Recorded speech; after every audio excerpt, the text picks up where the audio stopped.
मतिमंद महिलेच्या असहाय्यतेचा फायदा घेत तिच्यावर अत्याचार करणाऱ्यास अतिरिक्त सत्र न्यायाधीश सूरज केंद्रे यांनी 10 वर्ष सक्त मजुरी व 12,000 रुपये दंडाची शिक्षा सुनावली। गणेश अभिमन्यू माने वय 42 राहणार कौठाळी तालुका उत्तर सोलापूर असे शिक्षा झालेल्याचे नाव आहे। याबाबत पीडित मतिमंद महिलेच्या नातेवाईकांच्या फिर्यादीवरून सोलापूर तालुका पोलीस ठाण्यात गुन्हा दाखल करण्यात आला होता। यातील पीडिता ही मतिमंद असून ती अपंग देखील आहे। 6 डिसेंबर 2020 रोजी रात्री पीडिता ही तिच्या घरातील खोलीत झोपली असता आरोपी गणेश माने हिने पीडितेच्या असहाय्यतेचा फायदा घेत तिच्यावर अत्याचार केला। याबाबत सोलापूर तालुका पोलीस ठाण्यात गुन्हा दाखल करण्यात आल्यानंतर सहाय्यक पोलीस निरीक्षक देवडे यांनी तपास करून आरोपीस अटक करून न्यायालयात दोषारोप पत्र पाठवून दिले। या प्रकरणाची सुनावणी अतिरिक्त सत्र न्यायाधीश केंद्रे यांच्या समोर झाली। या खटल्यात सरकारच्या वतीने 9 साक्षीदार तपासण्यात आले। त्यामध्ये पीडितेचा भाऊ आणि डॉक्टरांची साक्ष महत्वाची ठरली।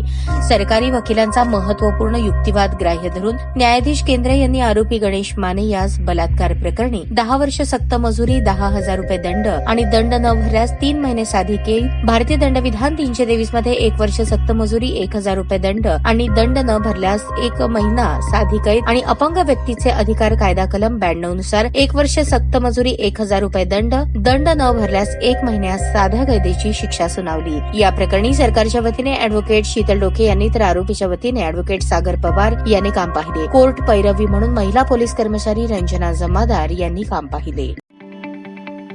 ताज्या बातम्या पाहण्यासाठी प्राईम महाराष्ट्र न्यूज चॅनलला सबस्क्राईब करा।